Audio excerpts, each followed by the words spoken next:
हसीन जा नाम आपने बहुत सुना होगा। इंट्रो मैं बाद में दूंगा, लेकिन सोशल मीडिया पे बहुत सारी वीडियो देखी होगी और खुद मॉडल रह चुकी हैं। लेकिन चर्चाओं में क्यों आई थी? चर्चा में इसलिए आई थी क्योंकि मोहम्मद शमी की वाइफ हैं, थी नहीं है, क्योंकि डिवोर्स नहीं दिया है अभी तक और ना देंगी, जैसा कि हसीन जा का कहना है।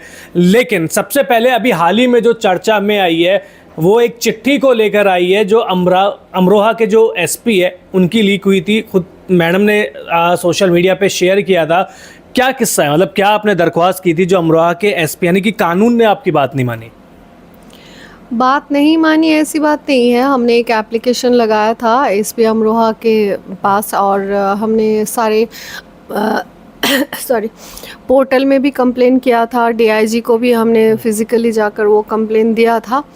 उसमें शमी अहमद का जो ओरिजिनल डेट ऑफ बर्थ है वो 1982 है और उसने डिफरेंट डेट ऑफ बर्थ देकर अपने सर्टिफिकेट्स बनाए, डिफरेंट मार्कशीटें बनाई।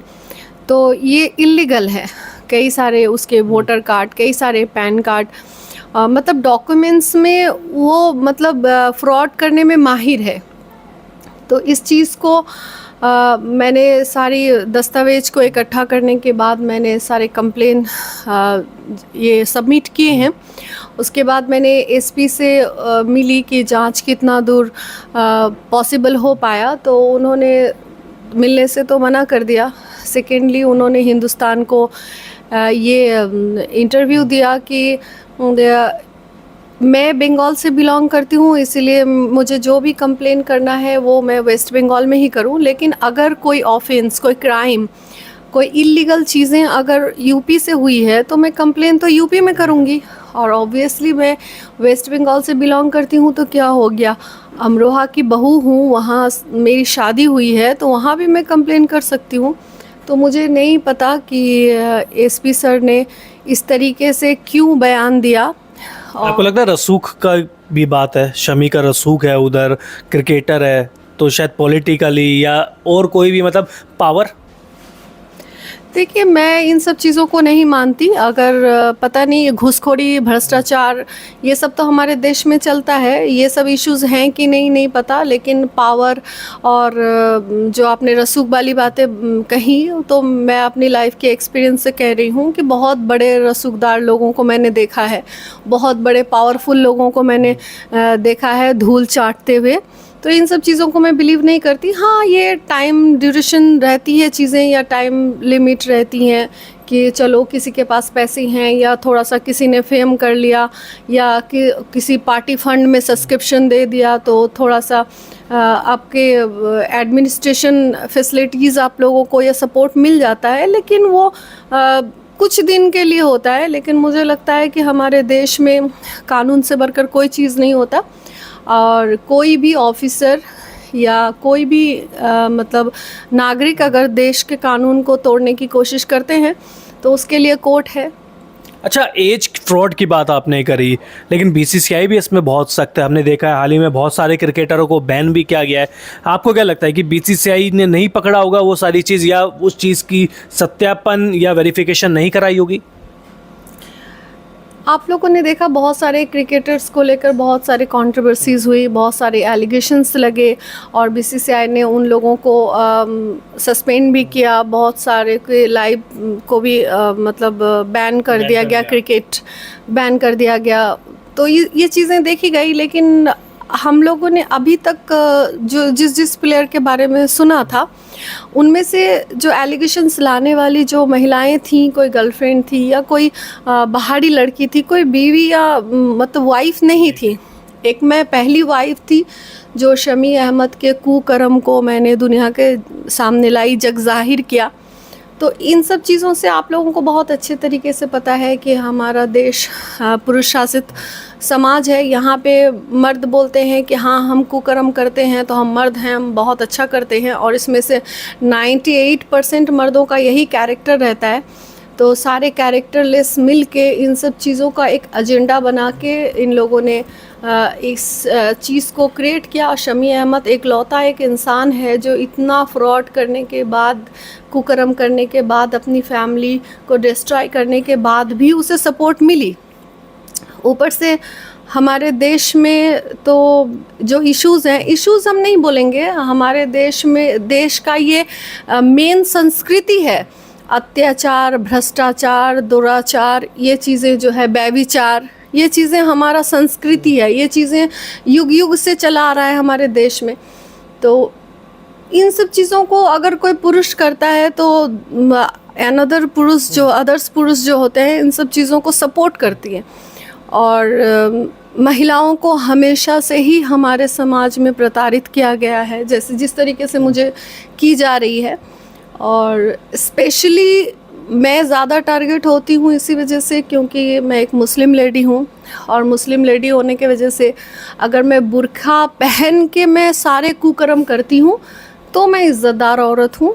और अगर मेरे साथ कुछ गलत हुआ है और मैं अगर उसको दुनिया के सामने बोलती हूँ, मैं मॉडर्न ड्रेस पहनती हूँ, मेरा प्रोफेशन अगर मॉडलिंग हो एक्टिंग होता है, तो मेरे साथ टॉर्चर नहीं हो सकता, मेरे साथ कुछ गलत नहीं हो सकता। ये थॉट्स हैं। और सेकेंडली बहुत बड़ी एक ये बात है कि शमी अहमद ऑब्वियसली अभी बहुत पैसा कमा चुका है, तो अपने आप को बचाने के लिए उसने उमेश नाम का जो एक मीडिया माफिया क्रिमिनल को हायर करा है, उसका पूरा टीम है।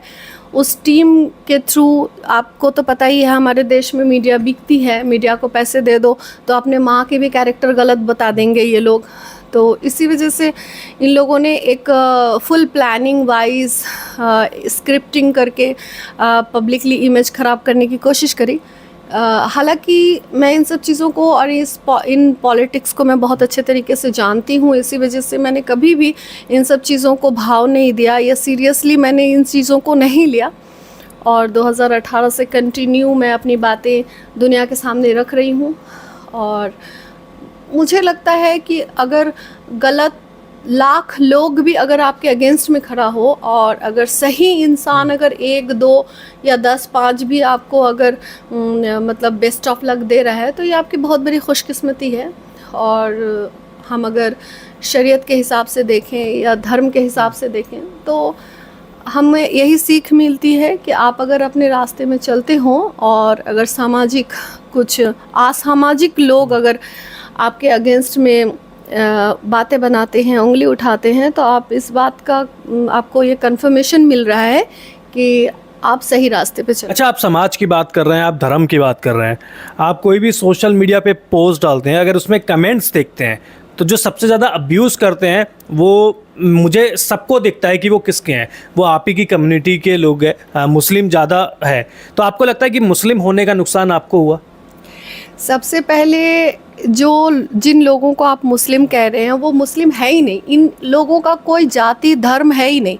सबसे पहले इंडिया में, हमारे हिंदुस्तान में कोई भी जो धर्म प्रचारक हैं वो यहाँ पैदा नहीं हुए थे, सब अरबिया कंट्री में पैदा हुए, वहाँ से सुन्नी बन के सब जो है कन्वर्ट होकर हम लोग मुसलमान बने। लेकिन इंडिया के जो ज़्यादातर जो मुस्लिम हैं वो लोग मुस्लिम नहीं है, वो नॉन मुस्लिम हैं। वही लोग हैं जिनके नीच जात के थे, जिन लोगों की कोई भी समाज में इज़्ज़त, रिस्पेक्ट या फैसिलिटीज़ या कोई भी उस तरीके का, मतलब उन लोगों को इंसान की इंसानियत के रूप में जो एक क्या बोलते हैं उसे, जो छाया के हिसाब से चलने का जो एक अधिकार होता है वो चीज़ें नहीं थी। एक छोटा सा क्लियर कर दीजिए मतलब जितना मैं समझ पा रहा हूँ या ऑडियंस, आप क्या कहना चाहिए, जो हिंदुस्तान में मुसलमान है वो असली मुसलमान है कि नहीं है? नहीं, वो बिल्कुल असली मुसलमान नहीं है। इन लोगों का कोई जाति धर्म नहीं है। अगर ये लोग मुसलमान होते तो हमारा मुसलमान मतलब हमारा इस्लाम हम नहीं सिखाता है कि किसी गलत इंसान को भी आप अब्यूज़ करें।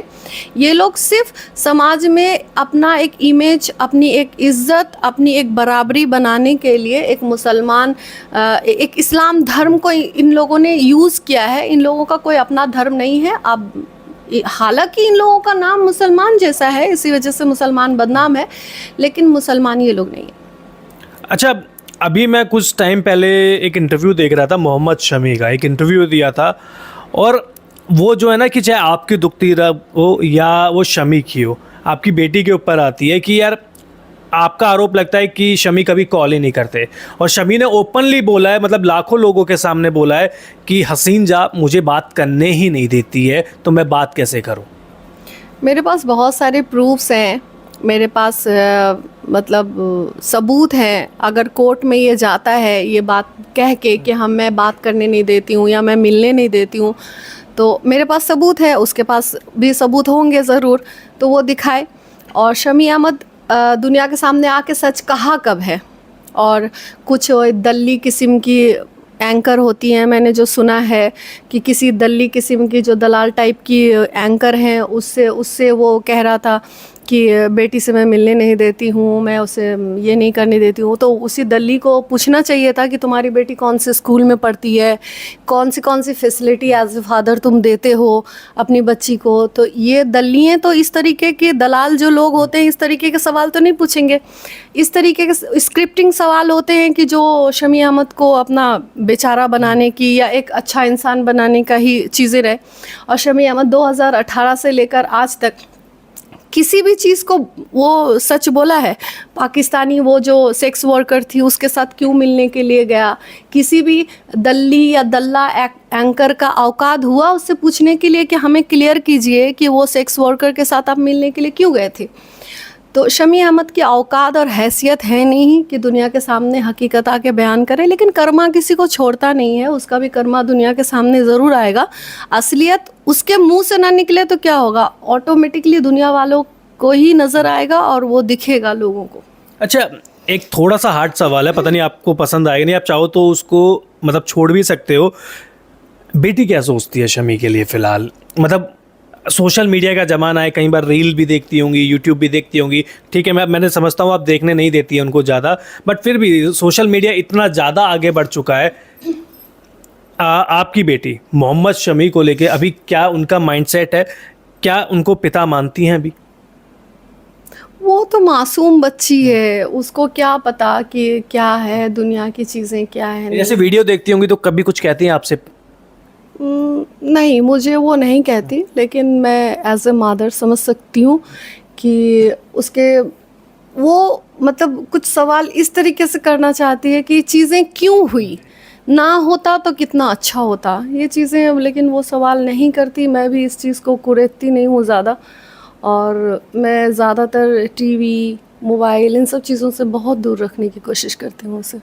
अच्छा, एक जैसा कि मैंने अभी आपको बताया था इंटरव्यू वाला, हालांकि आपके पास एक बहुत सिंपल सी चीज़ है कि आप खुद सोशल मीडिया पे हैं, आपके लाखों फॉलोअर्स हैं, आप चाहें तो बेटी को सामने लाके पूछवा सकती हैं कि बात करते हैं, फ़ोन आया कि नहीं आया।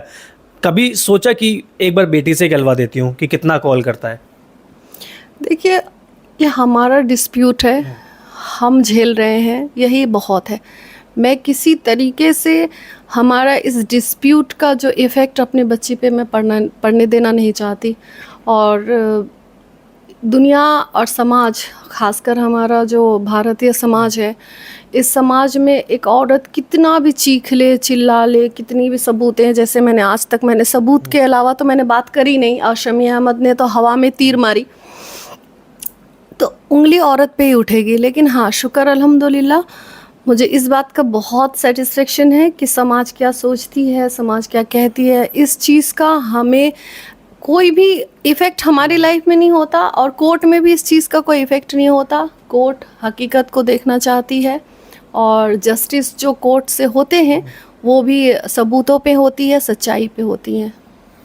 और कभी बेटी कहती है पापा से मिलना है, या कभी कहती है बात करा दो? मुझे तो याद नहीं आ रहा है कि कभी भी उसने कहा है कि हमें मिलना है, कि बात करना है। कब हुई थी लास्ट मुलाकात बेटी की? मुलाकात तो 2018 के बाद तो, और हाँ, वो 18 में ही जो वो फेक एक्सीडेंट का जो ड्रामा करके पब्लिकली सिंपैथी लेने की कोशिश की थी, उस टाइम मैं दिल्ली आई थी, तो उस टाइम मिला था। उसके बाद तो कभी मिलने की कोशिश भी नहीं किया। और यहाँ तक कि हर एक बर्थडे में मैं बेबो को बोलती हूँ कि अगर तुम्हें मर्ज़ी है कि तुम्हारे डैडी को तुम बोल सकती हो कि हमारा डैडी बर्थडे है तो बर्थडे का गिफ्ट भेजो, तो वो उसने मेरे पास, मैं मैसेज भी आपको दिखा सकती हूँ, उसने बोला है कि मेरे पास है वो, इसीलिए वो उसे कुछ नहीं देगा, ये मैसेज उसने किया। और उसके बाद ये शमी ने बोला है कि सिर्फ आपकी वजह से मैं उसको कुछ फैसिलिटी नहीं दूंगा। हाँ, वो लिखा, मेरे पास मैसेज भी है, मैं आपको दिखा भी दूंगी। फिर उसके बाद जो है वो मैसेज करने के बाद उसका रिप्लाई भी मैंने ऑब्वियसली किया। और उसके बाद पॉलिस्टर का ऐसे ही जो बहुत मतलब चीफ रेट के 1-2 ड्रेसेस उसने भेजे थे, बस इतना ही। उसके बाद उसने कभी भी बात करने की कोशिश नहीं की।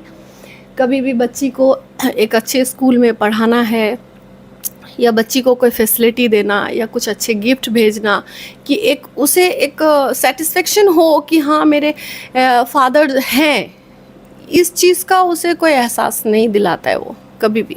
अच्छा, अभी आपने 1-2 दिन पहले मैं देख रहा था कि शमी की बहन के ऊपर भी कुछ आरोप लगाए थे एज के रिगार्डिंग है, तो क्या पूरा परिवार के ऊपर आपने आरोप लगाया या बहन और शमी उसमें थे बस? अरे नहीं, जैसे शमी अहमद का बड़ा भाई है, वो मतलब ग्राम पंचायत के इलेक्शन में खड़ा हुआ था 2015 में, तब जाके उसकी डेट ऑफ बर्थ थी 1979। अब जाके देख रही हूँ 2018 के बाद से वो 83 में पैदा हो गया। तो वो हुआ। अब फिर इस इलेक्शन में जब मैंने वोटर लिस्ट देखा तो उसकी बहन की शादी तो हमारे साथ ही हुई थी। वो लोग बहुत पुअर थे, तो शमी अहमद के पापा की उतनी फाइनेंशियली हैसियत नहीं थी कि बेटी की शादी कराए, तो शमी अहमद के ऊपर ही डिपेंड था। और हालांकि शमी अहमद का भाई की भी औकात नहीं थी कि बहन की शादी कराए। शमी अहमद का बड़ा भाई तो ज़िंदगी भर अपनी बीवी का कमाई खाता रहा है, और आज भी जो भाई से फैसिलिटी ले रहा है वो बीवी को और अपनी साली को आगे बढ़ा कर ही ले रहा है सारी फैसिलिटी। तो उस हिसाब से उसकी बहन की शादी जो हुई थी वो 34-33 की एज में हुई थी। हमसे बहुत सीनियर थी उम्र में उसकी बहन, अच्छी खासी उम्र दराज थी। मैंने शादी करवाई शमी अहमद के जो एक लव अफेयर 5 साल का पुराना था, और उसी लड़की से शादी करना चाहता था शमी अहमद, लेकिन शमी अहमद के परिवार वाले इस चीज़ के लिए राज़ी नहीं थे। इसी वजह से शमी अहमद अपने परिवार को कोई फैसिलिटी देना नहीं चाहता था या उन लोगों से कोई रिलेशन रखना भी नहीं चाहता था। तो मैंने आगे बढ़ के उसकी बहन की शादी के लिए सारा मतलब अरेंजमेंट किया था। तब जब उसकी बहन की शादी हो रही थी तब उसकी बहन 33-34 की थी। अभी अचानक से वोटर लिस्ट में देख रही हूँ उसकी बहन जो है 29 की हो गई। मैंने कहा ये क्या फैमिली ड्रामा है यार, हर कोई कभी भी पैदा हो जाता है। आप ही बताओ, शमी अहमद 1982 की पैदाइश है, अभी BCCI के अगर मुताबिक माने तो उसका एज 1990 है, और एक्चुअल 1990 में उसका जो 8-9 साल का छोटा भाई है शमी अहमद का कैफ, उसका डेट ऑफ बर्थ है 1990 और इसका 1982 है। तो पता नहीं ये लोग किस जो 82 वाला आप जो डॉक्यूमेंट कह रही है वो आपके पास है अभी प्रूफ के तौर पे? ओरिजिनल डॉक्यूमेंट्स मैंने इकट्ठा किया है और सारे डॉक्यूमेंट्स को मैंने अटैच करके SP को और मतलब पूरे जितने भी मिनिस्ट्री लेवल हैं या जितने भी मतलब जो प्रूफ्स हैं वो जिस संस्था से बिलोंग करती है वहाँ सबको मैंने भेजा है। चलिए 18 में चलते हैं, 2018। हालांकि उस समय ले जाना नहीं चाहता क्योंकि बहुत टफ टाइम आपके लिए भी था और सारी चीज़ आपने देखी है, पूरी दुनिया ने देखी है। कब पता चला कि शमी गलत कर रहे हैं? और मैं ये नहीं कहूँगा कि आपकी सहन शक्ति कब ख़त्म हुई, आपको पहले कब पता चला और कब तक आपने या कितने टाइम तक आपने झेला? शादी के बाद से ही इसका रवैया जो है ना मुझे बहुत गलत लगता था, क्योंकि सारी प्लेयर्स की बीवियाँ टूर में जाती, ये मुझे लेके जाना नहीं चाहता था। जो भी 2-4 टूर में मैं गई हूँ वही लड़ झगड़ के गई हूँ। क्या कहते थे? नहीं, बीवियाँ अलाउ नहीं है, क्या करोगी, पैसे खर्च होंगे, झूठ मूठ का ये वो, हम तो ग्राउंड में रहेंगे। लेकिन हालांकि उसको अगर मैं पहुंचती तो फिर वो सेक्स वर्कर को या वेश्याओं को कैसे बुलाता रूम में। यहाँ पे बीवी तो परमानेंट मतलब बाप की प्रॉपर्टी हो जाती है शादी के बाद। एक तो यूज़ एंड थ्रो करो या यूज़ करके जैसे तैसे यूज़ करो, और ज़्यादातर मुस्लिमों में तो ये चीज़ें होती हैं। तो इसकी फैमिली बैकग्राउंड जो है इतनी घटिया और गंदा, एक तो गरीबी तो था ऊपर से एकदम मतलब कोई कल्चर ही नहीं थी फैमिली में। गंदी गंदी गालियाँ बकना, और उसके बाद ये जो इसका बड़ा भाई हसीब इसकी बीवी का कमाई भी खाता था, उल्टा के गाली गलौज करके मारता भी था। इसके चाचा चाची को मारते थे। पापा तो खैर बहुत अच्छे इंसान थे, फिर भी पापा को मैंने देखा है शमी अहमद की माँ को गाली गलौज करते हुए। तो इन लोग मतलब जो झोपड़पट्टी में जो एकदम होता है ना अनकल्चरल, बिल्कुल मतलब लोअर क्लास वाले जो सिचुएशंस, यही इनके फैमिली में थे। तो इन लोगों की मेंटालिटी भी वही थी, तो वही चीज़ें मेरे साथ इन लोगों ने किया। और उसके बाद 2016 में पुलमैन होटल में मैंने इसे रंगे हाथों पकड़ा। उसके बाद शमी अहमद की जो भाभी की बहन के साथ मैंने इसे रंगे हाथों पकड़ा। शमी अहमद की भाभी के साथ भी इसके बहुत सारे मतलब ऐसे ऐसे पोजीशन, इस तरह की हरकतें जो आपको मतलब बर्दाश्त नहीं होगा। जब बेबो हुई थी, चांद रात के दिन हुई थी, 17 जुलाई को, मैं हॉस्पिटल में थी। जी, आपकी बीवी को बच्चा हुआ है, आप हॉस्पिटल में अकेले हो, तो हस्बैंड कहाँ रहेगा? आप ये बताइए, हॉस्पिटल में बीवी के साथ रहेगा। तो उसकी उस टाइम मेरी प्रेगनेंसी के दौरान उसकी फूफी और उसकी भाभी जो है कोलकाता आई हुई थी। और मैंने भी बुला के रखा था कि मेरा और मेरी बच्ची का देखभाल के लिए अच्छा होगा, क्योंकि इन लोगों को भी सबको बच्चा है, और फूफी जो हैं वो थोड़ी सी उम्र दराज हैं, तो अच्छा होता है ना एक बुज़ुर्गों का रहना। उसके साथ साथ भाभी भी आई हुई थी। तो फूफी को हॉस्पिटल में भेज दिया, और जवान भाभी के साथ अकेला पूरा फ्लैट में रहा उसने। पूरा चांद रात को शॉपिंग वॉपिंग किया, पूरी रात अकेला भाभी के साथ रहा पूरा फ्लैट में, और मैं फूफी के साथ अकेले वहाँ पे रही। फिर दूसरे दिन जो है मैं कुछ बोली नहीं, क्योंकि हम मुस्लिम औरतें इतनी इनसिक्योर हो जाते हैं शादी के बाद, क्योंकि शादी के बाद मैके में आप रह नहीं सकते। और हमारे यहाँ तो बिल्कुल 3 तलाक दे दो, बात ख़त्म हो जाती है। तो बहुत मतलब निहायती इनसिक्योर फील करते हैं हम लोग कि हम कहाँ जाएंगे, क्या करेंगे, कैसे ज़िंदगी कटेगी, ऊपर से बच्चे। तो इन सब चीज़ों को लेकर हम जो है हमेशा वो जहर का घूंट पी पी के ज़िंदगी को हम गुजारते। सिर्फ मैं अकेली नहीं, बहुत सारी औरतों ने, 99% औरतें, ख़ास करके मुस्लिम औरतें ऐसे ही ज़िंदगी गुजारती हैं। तो इस तरह की हरकतें कर कर के इन लोगों ने चीज़ों को किया। ऊपर से जब देखा कि शमी का जो भाई है हसीब अपनी बीवी को खुलेआम छोड़ दिया है, भाई के साथ अपनी साली को सप्लाई कर रहा है, तो इसने भी अपनी बीवी को उसे सप्लाई करना शुरू कर दिया कि तू भी मेरी बीवी को ये कर, ये भाग जाए तो भाग जाए, मैं तो फिर किसी बॉलीवुड की हीरोइन को उठा के लाऊंगा, या फिर किसी सेक्स वर्कर को उठा के लाऊंगा, या फिर किसी को भी करूंगा। तो इस तरीके की हरकतें हमेशा इसने मेरे साथ किया, मेरे ऊपर हाथ भी उठाया। जिस तरीके से ये भोला बाबा बन के जो दुनिया के सामने में आता है, लेकिन असली चेहरा इसका ये नहीं है। निहायती क्रिमिनल मेंटालिटी का इंसान है, और मुझे उम्मीद है कि इसकी हकीकत और इसकी गंदा चरित्र जो है दुनिया के सामने कभी ना कभी अल्लाह ताला खोलेंगे ज़रूर, इंशाल्लाह। अच्छा, जब आपका ये केस हुआ था तो किसी क्रिकेटर की वाइफ का आपके पास कॉल आया, या सपोर्ट करने के लिए, या किसी भी तरीके से कि आपने पहले बात करी हो कि यार ये तो ये हो रहा है, क्या मतलब वो होता है ना कंफर्मेशन कि आपने भी देखा है कि नहीं देखा? जैसे वो एक कुलदीप नाम का एक आदमी है तो इंडियन ही, लेकिन रहता तो वो शायद ऑस्ट्रेलिया में या कहाँ पे रहता है, उतना मुझे याद भी नहीं है। तो ये कुलदीप को कई सारी वाइफ्स जानती हैं। तो जो चैटिंग से मुझे पता चला कि बहुत सारे सेक्स वर्कर के, प्रोस्टिट्यूट्स के फ़ोटोग्राफ्स शमी को वो भेज रहा है कि ये पसंद है, ये पसंद है, ये परसों गई थी, इसे आज भेजूँ, ऐसे वैसे, इसका नाम ये है, वो है, इस तरीके की। तो वो सारे स्क्रीनशॉट्स जो हैं मैंने कई सारे भी मतलब क्रिकेटर्स वाइफ्स को भेजे थे। तो वो लोग भी सरप्राइज थी कि कुलदीप इस तरह की हरकतें कर रहा है। मैंने कहा हाँ देखो, तुम भी अपने अपने हस्बैंड को देख लो सही से, अगर कुलदीप के ऊपर तुम लोग रख रहे हो तो कुलदीप लेकिन प्रोस्टिट्यूट सप्लाई करता है, और ये हरकतें हैं इनकी। और शमी अहमद अपनी प्राइवेट पार्ट का फ़ोटो खींच के भी वो सेक्स वर्कर को भेजता था। इतना शरीफ आदमी है, और इसको देखकर कोई दुनिया में जिस तरीके से ये दुनिया में आता है, जिस तरीके से शरीफ बन के कोई कहेगा, एक बेइज्जतदार, एक जलील, एक क्रिमिनल आदमी अगर ना हो तो वो कैसे अपनी पैंट उतार के अपनी प्राइवेट पार्ट का फ़ोटो खींच के किसी लड़की को, जिस लड़की को आप जानते नहीं, उस लड़की को आप फ़ोटो खींच के भेज सकते हैं भला? तो खैर, मैं उम्मीद करती हूँ, पहले भी बोल चुकी हूँ, अभी भी बोल रही हूँ कि इंशाल्लाह इसकी कुकर्म का जो असलियत है वो दुनिया के सामने ज़रूर आएगा इंशाल्लाह।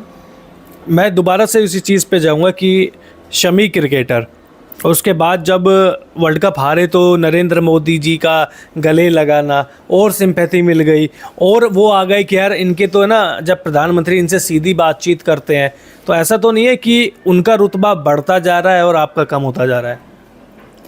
हमारे समाज में औरतों की रुतबा है कब? शिल्पा शेट्टी ने अपने बलबूते पे इतना नाम कमाया, एक जानी मानी सेलिब्रिटी बन गई वो, लेकिन फिर भी अगर कभी भी मर्दों के साथ कंपेयर करने की बारी आती है तो हमारे समाज के लोग जो है उसके चरित्र पे उंगली उठाएंगे। ममता बनर्जी, हमारी ऑनरेबल सीएम, इतनी मेहनती औरत हैं और इतनी स्ट्रगल करने के बाद उन्होंने एक औरत होकर सीएम का पोजीशन लेना कोई छोटी बात नहीं है। लेकिन आप देखिए, सोशल मीडिया में देखिए या फिर किसी भी आप जैसे बहुत सारे लोग बैठते हैं, बातें करते हैं, हाई प्रोफाइल के भी लोगों को मैंने बातें करते सुनी है कि हालांकि वो औरत हैं और मतलब वो ग्रास रूट से बिलोंग करती हैं, इसी वजह से उनको उनकी औकात नहीं है सीएम बनने की, या फिर औरत होकर वो क्यों सीएम बनी है। तो ये चीज़ें रहती है। तो हम औरतें कितनी भी मेहनत कर लें, कितना भी हम अपने बलबूते पे अपना कोई भी कामयाबी को हम अचीव कर लें, लेकिन हमारा इस समाज के अनुसार हमारी मतलब पोजीशन बढ़ रही है, घट रही है, कोई मायने नहीं रखता। और रही मर्द के बात, तो मर्द कुछ भी करे, वो मर्द का पोजीशन तो मर्द ही बढ़ाता है, और सबसे बड़ी बात है औरत की पोजीशन सबसे पहले औरत ही घटाती है। तो ये सब मैं कुछ नहीं समझती। अब रही हमारे ऑनरेबल प्राइम मिनिस्टर ने शमी अहमद को गले लगाया, ये बहुत अच्छी बात है। एज ए क्रिकेटर लगाया। हाँ, एज ए क्रिकेटर वो कर ही सकते हैं, लेकिन अगर इसमें कोई पॉलिटिकल मतलब क्या बोलते हैं उसको, एंगल, हाँ पॉलिटिकल एंगल बोल सकते हैं, या फिर फ़ायदा, हाँ बेनिफिट, पॉलिटिकल बेनिफिट अगर नहीं है तो बहुत अच्छी बात है। लेकिन मुझे साफ साफ ये झलका और दिखा कि ये सिर्फ एक पॉलिटिकल बेनिफिट के लिए उन्होंने ऐसा किया, और जो वर्ल्ड कप के दौरान चली चीज़ें और पॉलिटिकल जितना समी को सपोर्ट मिला, ये हमारे ऑनरेबल सीएम आदित्यनाथ योगी के तरफ से बोलिए या कोई भी बीजेपी पार्टी के लीडर्स से बोलिए, वो चीज़ें सब जो है एक मतलब मुस्लिम वोट पाने के वजह से किया, लेकिन ये बेफिजूल में गया, इनका एनर्जी लॉस हुआ और कुछ नहीं हुआ, क्योंकि शमी अहमद की क्या हैसियत और क्या औकात है उनके एरिया में, ये वहाँ के एरिया के लोग ही जानते हैं। शमी अहमद को सामने करके कम से कम अमरोहा डिस्ट्रिक्ट में एक भी वोट बीजेपी पार्टी को तो मिली नहीं और ना मिलने वाली है। और अगर ऐसा नहीं है तो शमी अहमद को अमरोहा से खड़ा कर देना, किस टिकट दे के किसी भी मतलब एमएलए एमपी में पता चल जाएगा कि शमी अहमद की क्या इमेज है वहाँ पे। एक क्रिकेटर होना और एक पर्सनली एक इंसान का अच्छा होना, ये बहुत मतलब अलग चीज़ें हैं। और दूसरी बात है कि अर्जुन अवार्ड जैसे शमी अहमद को दिया गया, तो आप ही लोग बताइए कि जो इंसान के ऊपर क्रिमिनल ऑफेंसेस है, जो इंसान बेल पे छूटा हुआ है, जिस इंसान के ऊपर अपनी ही बीवी ने एलिगेशंस लगाए, जो इंसान एक क्रिकेटर एक ऐसा आइकन होना चाहिए जिस इंसान का कैरेक्टर बहुत स्ट्रांग होना चाहिए, जो इंसान फैमिलियर होना चाहिए, जो इंसान रिस्पॉन्सिबल होना चाहिए कंट्री के तरफ से भी या फैमिली के तरफ से भी, लेकिन उस इंसान में सिर्फ अच्छा बॉलिंग करने के अलावा कोई भी उस इंसान में गुण नहीं है। उसके बावजूद कैसे, मुझे ये चीज़ें सोच के बड़ी हैरत लग रही है कि हमारे देश में भ्रष्टाचार और ये पॉलिटिकल बेनिफिट के लिए कोई हद तक लोग गिर जाएंगे। मतलब ये नहीं देखेगा कि वो इंसान एक आइकन बनने के लायक नहीं है, वो इंसान का कैरेक्टर इतना गंदा है, वो इंसान इररेस्पॉन्सिबल है, उस इंसान को के ऊपर इतने सारे ऑफेंसेस हैं, तो उस इंसान को हम कैसे अवार्ड दे सकते हैं। एक अर्जुन अवार्ड, मतलब नाम ही अर्जुन अवार्ड है, एक धर्म से जुड़ा हुआ एक नाम है।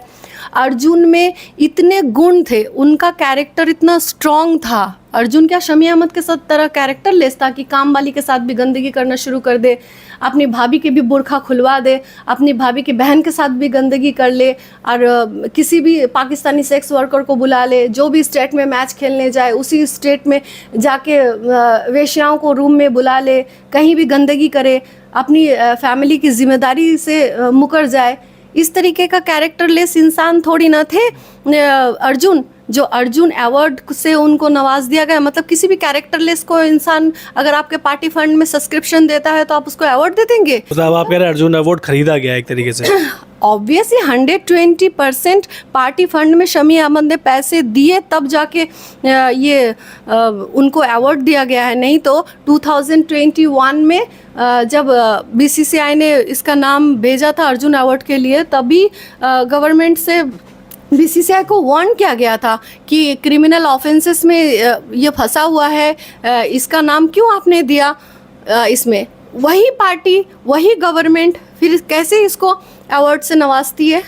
तो ये सब एक पॉलिटिकल एजेंडा है और पॉलिटिकल बेनिफिट के वजह से ये चीज़ें हो रही हैं। मुझे शुरू में बहुत एक गर्व महसूस हो रहा था, एक खुशी महसूस हो रही थी कि अब आया एक ऐसा गवर्नमेंट जो देश को बदल के रख देगा, एक ऐसे कानून बनाएगा, एक संस्कार को, एक संस्कृति को बचा के रखेगा, देश की हर चीज़ जैसे सब कुछ सही हो जाएगा। उससे सबसे मुझे अच्छा ये लगा था कि 3 तलाक को बैन कर दिया गया।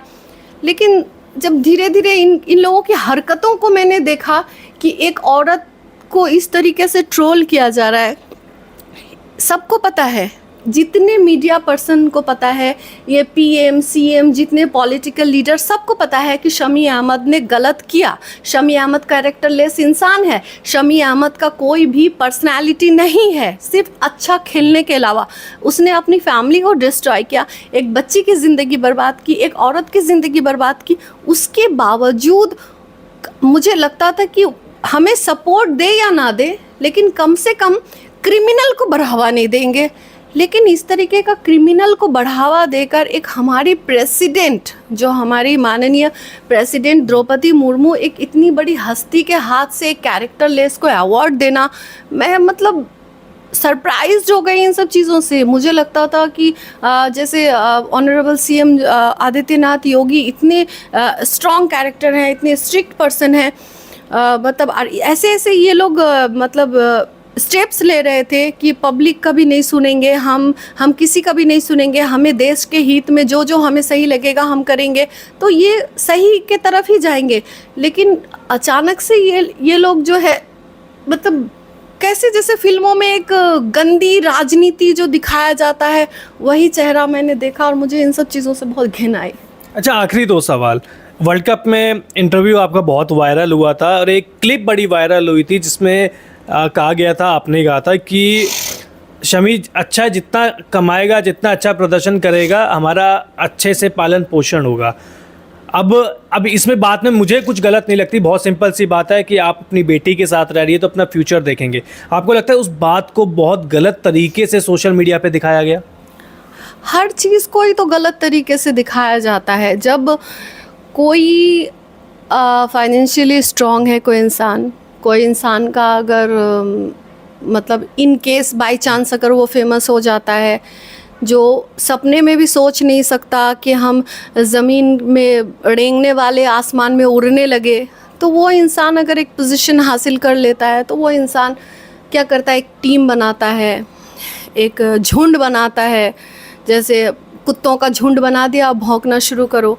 तो हर चीज़ को जो है वो नेगेटिव, कुछ भी आप पॉजिटिव करिए उसको नेगेटिव ही दिखाएंगे, नेगेटिव ही भौंकेंगे। अगर मैं 10,000 आईडीज़ के एक झुंड बनाती हूँ और शमी अहमद के अकाउंट में जाके हर चीज़ को अगर मैं नेगेटिव बताने की कोशिश करूँ तो मीडिया भी उस चीज़ को तो फॉलो करती है, वो भी दिखाएगी। लेकिन ना मेरे पास झुंड है और ना मैं इलीगल और कोई गलत काम को मैं ना सपोर्ट करती हूँ और ना मुझे इन सब चीज़ों में कोई सपोर्ट मुझे इंटरेस्ट है। अब सोचिए हमारे देश का, तो मैं सोचती हूँ कि मतलब क्या बोलते हैं उसको, खैर हमारे देश का जो प्रिंस मानते हैं हम इसको, राहुल गांधी जी को, क्योंकि शुरू से ही प्रधानमंत्री रहे जवाहरलाल नेहरू, उसके बाद रही राजीव गांधी जी, फिर उनके बाद रही सोनिया गांधी का जो भी रहा, उनके बाद इंदिरा गांधी के बाद ही तो सोनिया गांधी नहीं रही, लेकिन पोजीशन मनमोहन जी को दिया, लेकिन मेन लीडर तो सोनिया गांधी थी। खैर तो उस हिसाब से मुझे लगता है कि राहुल गांधी जी एक प्रिंस हैं हमारे देश के, उस हिसाब से, और इतने पढ़े लिखे हैं, उनको पप्पू बता दिया जाता है, कुछ भी बोलते हैं उसका मजाक बनाया जाता है। मतलब कुछ ऐसा नहीं है कि मैं कांग्रेस पार्टी को सपोर्ट कर रही हूँ या हम राहुल गांधी जी को सपोर्ट कर रहे हैं, उस हिसाब से मैं नहीं कह रही हूँ। मैं कह रही हूँ उतने बड़े घराने के मतलब लोग हैं, उसके बाद इतने पढ़े लिखे लोग हैं, उसके बातों को इस तरीके से बताया जाता है, जताया जाता है। तो ये एक मीडिया का प्लानिंग होता है कि आप मीडिया को खरीद लो या फिर या सोशल मीडिया की बातों में इतना झुंड, हाँ, या झुंड बना के एक आदमी को इतना नेगेटिव बनाओ, इतना नेगेटिव बनाओ, ये चीज़ें रहती है। दूसरी बात ये रहती है कि कोई आदमी का शौक ही होता है कि समझ लीजिए कि आपका चैनल नहीं चल रहा है या आपके चैनल में कुछ टीआरपी लेने के लिए हमें कुछ मसाले की ज़रूरत है, तो किसकी ज़िंदगी झंड हो रही है, किसने क्या सच बोला, किसने क्या गलत बोला, कौन क्रिमिनल है, कौन विक्टिम है, उससे मतलब नहीं। अगर विक्टिम को और विक्टिम बना के अगर हमारी टीआरपी बढ़ रही है तो हम उसी को बढ़ाएंगे। तो हमारे देश में भ्रष्टाचार तो बहुत है ना, तो ये भ्रष्टाचार का एक हिस्सा था बस। अच्छा, आखिरी सवाल, क्या बेटी के लिए या किसी भी सरगम चांसेस में हसीन जहाँ और मोहम्मद शमी के साथ दोबारा से एक होंगी? शमी अहमद की तो औकात और हैसियत है नहीं मेरे साथ रहने की, क्योंकि किस बेस पे वो मुझे फेस करेगा। एक हस्बैंड, आप भी माफ़ कर सकते हो, गलती हो गई तो। मेरी बात तो ख़त्म करने दीजिए। किस बेस पे वो मेरा सामना करेगा? उसने कई नहीं, सारी बातें उसने झूठ बोली कि मेरी पहले की शादी वो नहीं जानता था, मेरे पहले के बच्चे नहीं जानते थे, मेरी औकात दिखाया उसने। मेरी औकात नहीं थी, उसकी भाभी की औकात थी, उसकी भाभी की बहन की औकात थी, तो मैं तो बहुत बाद में आई थी। तुम्हारी भाभी, तुम्हारी बहन तो बहुत पहले थी। तो भैया औकात वाले मिल जाते, मेरे पीछे क्यों कुत्ते की तरह दुम हिला हिला के घूम रहे थे? तो खैर, तो ये सारी चीज़ें थी। अब देखिए, मैं एक इंसान हूँ और मैं कसम से मुझे प्राउड फील होता है कि मैं बहुत अच्छी इंसान हूँ। मैं दूसरों की भी मदद करती हूँ, मैं अपनी भी मदद करती हूँ, और मैं दूसरों को माफ़ करना भी जानती हूँ और मैं खुद माफ़ी मांगना भी जानती हूँ। लेकिन मैं अगर गलती करूं तो अब उस इंसान को अगर खुदा ऐसा लानत और फिटकार दे उसके कुकर्म के ऊपर, तो शायद वो सुधर जाए, वो क्या बोलते हैं उसको, पश्चाताप। हाँ, पश्चाताप करे। तो अल्लाह जाने क्या होगा, नहीं जानती। लेकिन अभी जो उसे एटीट्यूड, जो घमंड, उसे दौलत का घमंड, मतलब होता है ना, नालायक को कुछ मिल गया तो वो नालायकी को दौलत मिल गया, नालायक को फेम मिल गया, तो उस चीज़ का जो घमंड है, उस घमंड से निकल के वो ये अपनी गलती को वो मानेगा या मान के भी वो झूठा ईगो बना के रखेगा, ये सब मुझे नहीं पता, वो अल्लाह जाने। अब दूसरी बात है, शमी अहमद का जो भाई है हसीब, ज़िंदगी में चोरी चमारी, क्राइम, दगेबाजी, धोखेबाजी करने के अलावा तो उस आदमी ने कुछ किया नहीं। जितना दिन वो रहा अपनी बीवी का कमाई खाया, अभी भी अपनी बीवी, अपनी साली को आगे बढ़ा के अपना भाई का जो है दौलत पे ऐश कर रहा है। अब जो है, अब उसके साथ एक उमेश भी आ गया है। उमेश भी इलेक्शन में खड़ा होता है, शमी अहमद का पैसा को इस्तेमाल करता है, शमी अहमद का फेम को इस्तेमाल करता है, शमी अहमद के थ्रू इंडिया टीम में घुस के और भी क्रिकेटर से अपना रैपो बढ़ाने की कोशिश करता है, ये चीज़ें करता है। तो ये उमेश और हसीब, ये दोनों अभी एक सर होके शमी अहमद को बेवकूफ़ बना के उसके इन दोनों ने सोचा है कि हसीन नाम का हड्डी जो शमी अहमद के गले पे अटकी हुई है, वो हड्डी अगर शमी अहमद के गले से निकल जाएगा तो शमी अहमद तो सेल्फिश आदमी है, फिर ना उमेश को भाव देगा ना हसीब को भाव देगा, फिर एक अलग दुनिया अलग ज़िंदगी बसाने की कोशिश करेगा। फिर इन लोगों की अय्यासी कैसे होगी? जो शमी अहमद का फेम को, दौलत को ये दोनों इस्तेमाल कर रहा है, शमी अहमद का बड़ा भाई और ये उमेश, ये इस्तेमाल इन लोगों का बंद हो जाएगा। जैसे 2023 में सुनने में आया था, जून जुलाई में, कि शमी अहमद का बड़ा भाई हसीब अहमद ने शमी अहमद का 25 करोड़ रुपया मार दिया। कोई ज़मीन को दिखाया कि 50 करोड़ का ज़मीन है, लेकिन एक्चुअल में वो 25 करोड़ का ज़मीन था और शमी अहमद से हसीब अहमद ने 50 करोड़ रुपए ले लिए। इस बात का जब ज़मीन के मालिक से जब शमी अहमद को पता चला कि हसीब अहमद ने 25 करोड़ मार दिया, उसके बाद इन लोगों में कुछ दिन नाराज़गी वगैरह रही। लेकिन अब शमी अहमद का अपना कोई सर्कल नहीं है, क्योंकि कल्चर नहीं है तो सर्कल कहाँ से होगा? इसका ना कोई अच्छा दोस्त, ना कल्चरल कोई फैमिली, ना कोई रिलेटिव, कुछ भी नहीं।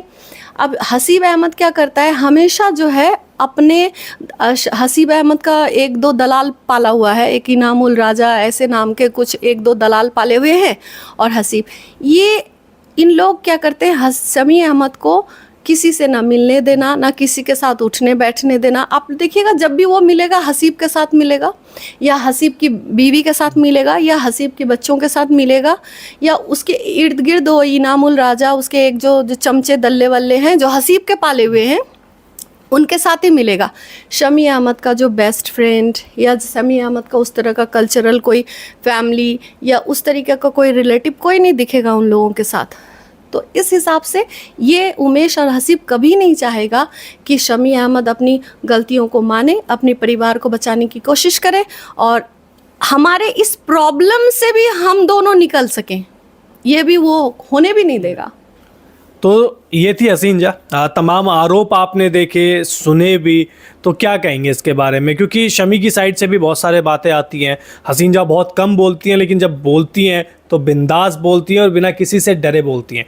तो आप बताइए कि आपको क्या लगता है कि हसीन जा की बातों में कितना सच है? इसके अलावा जो उन्होंने बातें या आरोप लगाए हैं उससे आप कितना सहमत है, वो भी जल्द से जल्द बता दीजिए। बहुत बहुत शुक्रिया।